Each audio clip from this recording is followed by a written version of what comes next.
To this point, we've begun to learn how to create basic UI elements, and in our case, a button, assign different properties to them, and set the text on the button by setting the content and then adjusting its margin a little bit and placing it on the screen by putting it within the content section, if you will, of the page element. And then it shows up on our design view.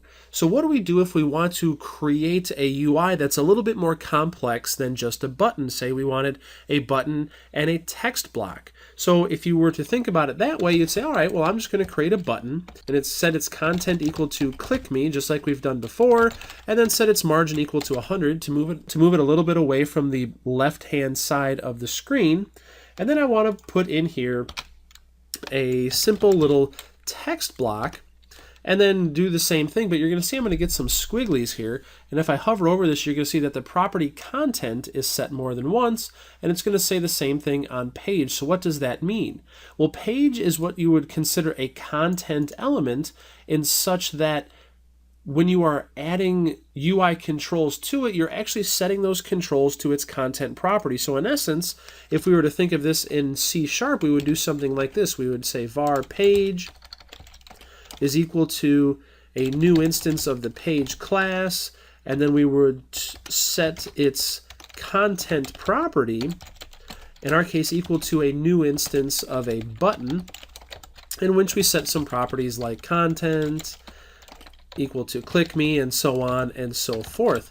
So what we've done here is we've assigned a value to our content property, and in essence what's that saying is within this page it only has room for one piece of content to be assigned to its content property. In this case, we're attempting to set 2, and it just doesn't allow that. So how do we get around it? Well, there's a few different layout style controls that allow you to add multiple controls or multiple UI elements to its children, and then ultimately assign that layout control to this content property of our page. Now, some of the more common ones, and we'll go over these a little bit later in more detail, but you're going to hear a lot about grids, and you're going to hear a lot about stack panels. Now, a grid is basically what you would think it is it's going to allow you to create a series of columns in your UI as well as rows to create a grid system, where you start at index 0 for the columns and rows and say 0, 1, 2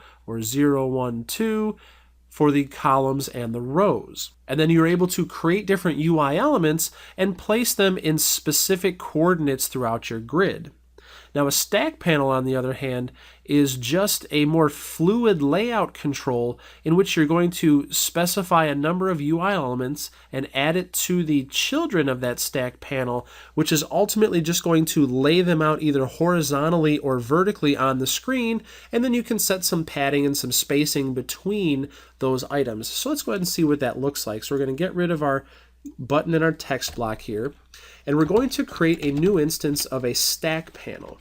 So now a stack panel, remember, is just it's just a mechanism that's going to allow us to assign a number of children to its element and then assign that stack panel to the page's content. So we would do something like this. We could say within our stack panel, I want to create a button.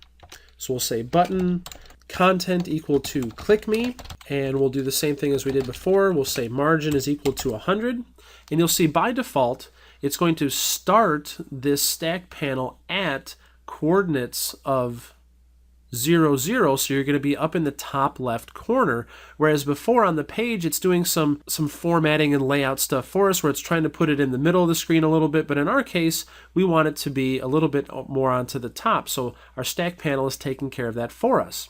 Now if I were to add in a text block, so I could say text block, and now you can see I've gotten a little bit of an element here. I can see that I've added something in here. It's kind of hard to see, but that's what's going on in there. So if we wanted to see a little bit better of an example where it's easier to see, we could create another button and say the content is equal to hello there. So now all of a sudden we're able to see how we can add multiple controls to our UI and place them here on our page. So if we were to look at that in something similar to how C# would work, we would say in this case we're setting the page's content equal to a new stack panel, and then we're setting the children property of our stack panel equal to a collection of buttons. So in this case, we have two buttons that are children of our stack panel, and that stack panel is the content of the page, and that's how this is able to work.